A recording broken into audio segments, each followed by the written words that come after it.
자, 오늘은 좀 재미난 내용을 준비해 봤습니다. 바로 라합에 대한 내용이 있거든요. 여러분, 라합 하면 어떤 게 가장 먼저 떠오르시나요?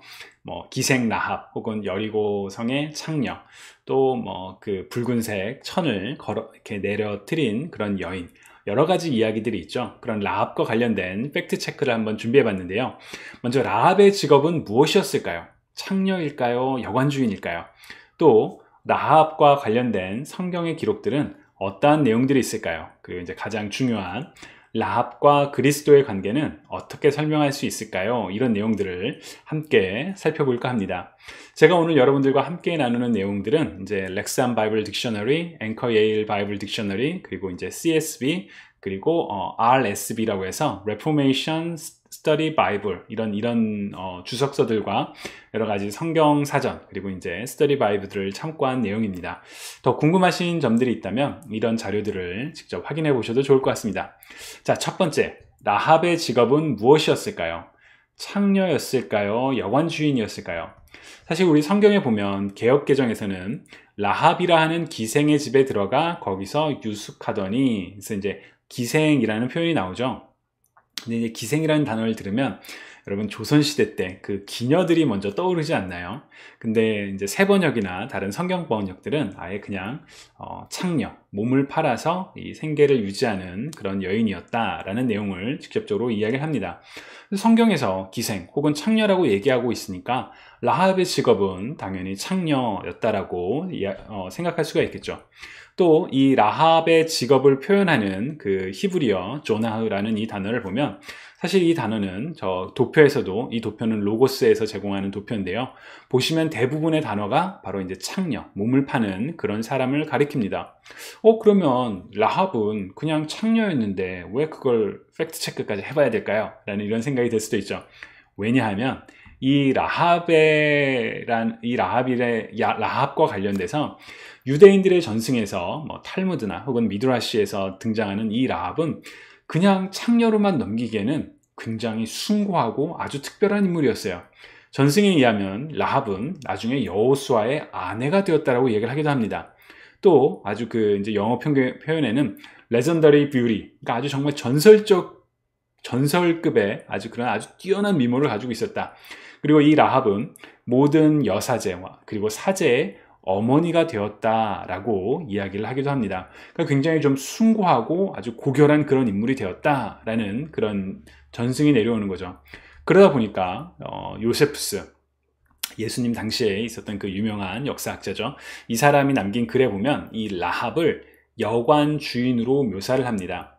이 라합이 성벽 위에 있는 집에서 살았다. 바로 거기가 이 여리고성을 드나드는 사람들이 묵었던 그런 곳이고, 이 라합은 창녀가 아니라 그 여관집의 주인이었다라고 설명을 하기도 해요. 그래서 새번역 성경에 보면 창녀 라합이란 곳에다가 각주를 달고 요세푸스는 여관 주인이었다라고 한다라고 설명을 덧붙이기까지 합니다.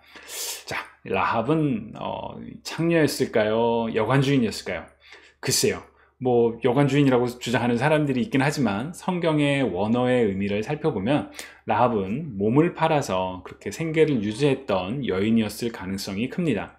또 재미난 학설 중에 하나는 이제 라합이 그 스파이들로부터, 정탐꾼들로부터 그 약속을 지켰다는 그런 증표로 이제 붉은색 천을 창가에 내걸게 되잖아요. 그런 걸 내거는 수 있었던 이유는 뭐냐?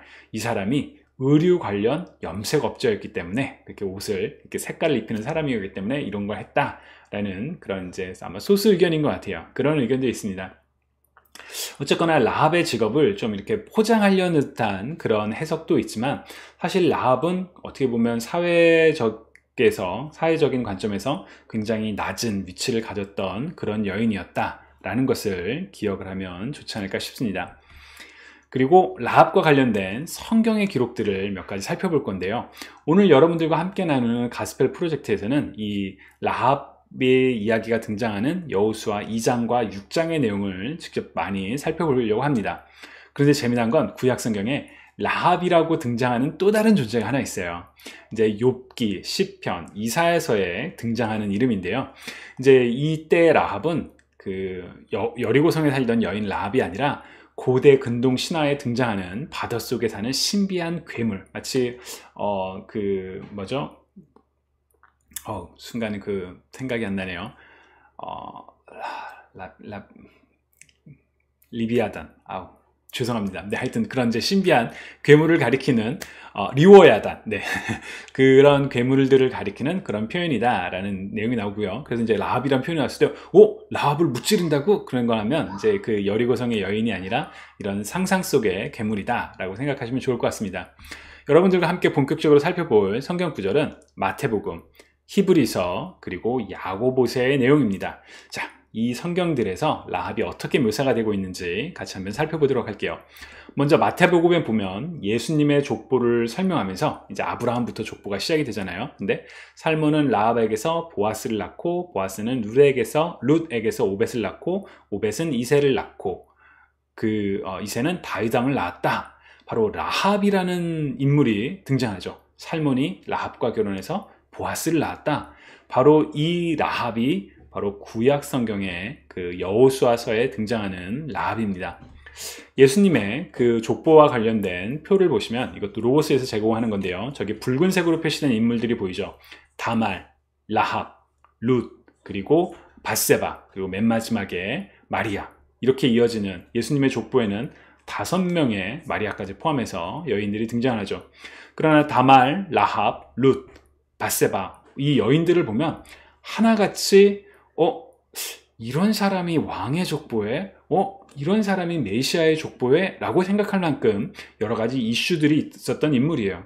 그래서 어떤 사람들은 이제 라합이 이게 그 여리고성에 살던 라합과 동일 인물이라고 할 수 있는 증거가 없다라고 이야기를 하기도 하지만, 다말이나 룻이나 밧세바 이런 것을 생각할 때 이방 여인 라합이었다는 게 맞다라고 해석을 합니다. 예수님의 족보에 등장하는 라합의 모습, 그러니까 이방인이었고 굉장히 천한 직업을 가지고 있었던 그 여인이 메시아의 족보에 포함되는 것만으로도 굉장히 중요한 의미가 담겨 있다고 할 수 있겠죠. 또 히브리서에 보면 믿음으로 창녀 라합은 정탐꾼들을 호의로 영접해 주어서 순종하지 않은 사람들과 함께 망하지 아니하였습니다. 바로 히브리서 11장 믿음과 관련된 그런 장에서 이제 라합의 이야기가 등장하죠. 굉장히 좀 충격적이에요. 믿음과 관련된 인물을 하다가 라합을 이야기한다고? 근데 여기서 정탐꾼들을 호의로 영접해 주었다라는 표현을 사용하잖아요. 세번역에서. 근데 여호수아서 2장 12절에 보면 내가 당신들에게 은혜를 베풀었습니다. 바로 이 은혜로 번역된 단어가 히브리어 헤세드입니다. 여기도 보시면 헤세드는 steadfast love, 변하지 않는 사랑, 바로 하나님의 인자하심, 자비하심을 표현하는 그 단어가 바로 이 헤세드죠. 그러니까 라합이 사람들에게, 정탐꾼에게 헤세드를 베풀었고, 그리고 믿음으로 창녀 라합이 정탐꾼들을 헤세드로 영접해 주어서 순종하지 않은 사람들과 함께 망하지 않았다. 어떻게 라합이 그렇게 헤세드를 베풀 수 있었냐? 바로 믿음이 있었기 때문이다. 그리고 순종하지 않은 사람들은 뭘까요? 히브리서에서는 히브리서 3장에서도 그렇지만 순종하지 않은 사람들이라는 이 카테고리가 믿음이 없는 사람들, 그러니까 믿음이 없는 사람은 순종하지 않는 사람, 이것과 같이 표현을 해요. 그러니까 믿음으로 창녀 라합은 정탐꾼들에게 헤세드로 영접을 했고, 그래서 믿지 않는 사람들, 여리고성에 믿지 않는 사람들과 함께 멸망하지 아니하였다라고 이야기를 합니다. 나중에 이제 이 히브리서와 관련해서 아브라함과 비교를 하면서도 이야기하는 부분이 있거든요. 근데 그 부분을 되면 또 한번 이야기하도록 할게요. 그리고 이제 야고보서, 창녀 라합도 정탐꾼들을 접대하여 다른 길로 보내서 행함으로 의롭게 된 것이 아닙니까? 야고보서에서는 이제 믿음만으로는 충분하지 않다. 그 믿음은 행함으로 증명이 되어야 된다. 행함이 없는 믿음은 죽은 것이다. 라는 것을 강조하는 그런 내용에서 이제 라합의 이야기가 등장합니다. 그러면서 이 야고보서에서는 아브라함과 라합을 굉장히 이렇게 비교하듯이 이야기를 해요. 그래서 이제 어떤 주석서를 보면 아브라함이 천사들을 영접했던 것처럼 라합도 그렇게 영접을 했다. 바로 그래서 정탐꾼들을 접대한 그런 면에서 비슷한 점이 있다라고 이야기를 하기도 합니다. 그러나 야고보서에서의 핵심은 사실은 라합이 행했던 행함이 무엇이냐, 그 행함으로 의롭되게 된 게 어떤 것이냐라는 질문이라고 할 수 있어요. 라합은 어떤 일을 행했을까요? 여러분, 라합이 행한 일 오늘 자세히 보긴 하겠지만, 자, 라합은 소식을 듣죠. 그리고 그러니까 이스라엘에 관련된 소식을 들어요. 그리고 그 소식을 믿죠. 그리고 온 다음, 그래서 정탐꾼들이 왔을 때 이들을 숨겨줍니다. 그리고 이들을 숨겨주는 과정에서 거짓말도 하죠. 어떻게 보면 자신의 목숨을 위태롭게 하기도 해요. 근데 거기서 끝나지 않죠. 정탐꾼들이 이제 떠나면서, 자, 내가 너와 너의 가족들을 살려줄 거야. 대신 네가 약속을 지켜야 돼. 우리 너 집에 그 붉은 천을 내밀어서 네가 약속을 지켰다는 걸 알아야 되고, 우리한테 보여주고, 네가 다른 사람들한테 이런 얘기를 하면 안 돼. 라고 이런 조건을 제시해요. 그래서 그 라합이 그 조건대로 다 지키죠. 라합이 가지고 있던 믿음에 따라 행동하는 그 모습이 바로 진정한 믿음을 증명한 것이다 라고 야고보서에서 얘기한다라고 할 수 있습니다. 이 내용은 이따가 또 더 자세히 보도록 할게요. 자, 가장 중요한 것은 이제 성경에 어떤 인물이 있을 때 그것과 그 인물과 그리스도의 관계는 어떤 것이냐, 그리스도를 어떻게 예표하고 있느냐라는 질문이라고 할 수 있겠죠. 지금까지 살펴봤던 것처럼 라합은 그리스도의 계보에 등장을 합니다. 이방인이었고 창녀였고 그런 사람이 그리스도의 계보에 족보에 등장하다니, 사실 그것만으로도 예수 그리스도의 구원이 이방인들을 포함하기도 하고 사회적 신분을 넘어서 정말 모든 이들을 향한 구원의 길이심을 증거하는 그런 모습이기도 하죠. 근데 많은 학자들이 더 관심을 갖는 것은 바로 그 붉은 줄을 내걸었던 바로 그 장면입니다. 자, 그렇다면 이 붉은 천을 내걸었던, 끈을 내걸었던 게 어떤 의미가 있을까?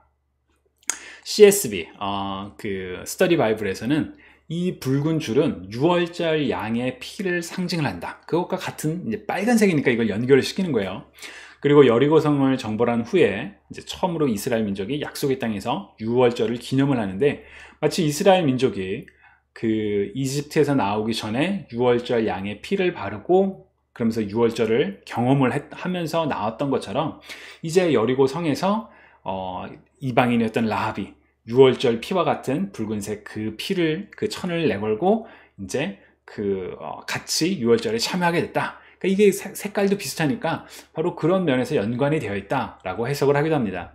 그러나 Reformation Study Bible을 보면 이 붉은색이 비록 유월절의 양의 피나 그리스도의 보혈을 연상시킬 수는 있다. 왜냐하면 빨간색이니까.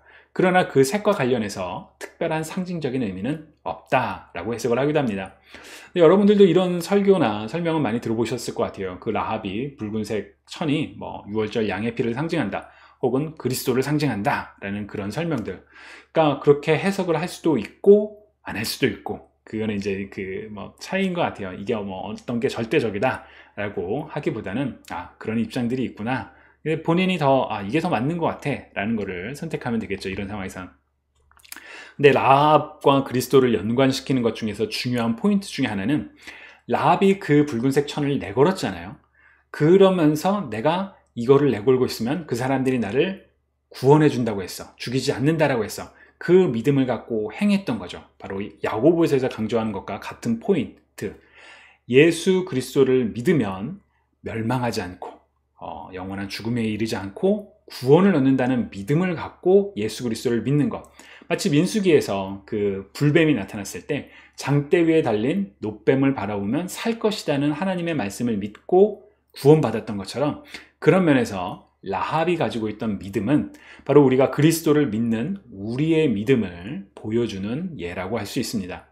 그래서 라합과 관련해서는 사실은 어떻게 보면 이제 이번 과에서도 그렇지만 우리들의 그 관심이 여리고성을 무너뜨리는 것, 그렇게 크고 강대했던 성을 일주일 동안 돌고 소리를 쳤더니 무너졌다. 우와, 하나님의 기적. 이게 굉장히 중요한 것처럼 많이 중요하죠. 중요한데, 근데 그 과정에서 이 라합이라는 여인을 통해 우리가 어떤 것들을 생각할 수 있을까? 그런 면에서 라합과 관련된 이야기는 굉장히 우리들에게 많은 시사점을 이렇게 주는 것 같아요. 제가 이번 과를 준비하면서 여리고성과 이걸 같이 준비해야 되겠다라고 처음 시작했다가 라합의 이야기가 너무 흥미진진하더라고요. 만약에 이거의 내용으로 설교를 하면 라합과 관련해서 더 여러 가지 이야기를 할 수 있었을 것 같은데, 언젠가 설교를 통해서도 이런 이야기를 나눌 수 있지 않을까 싶습니다.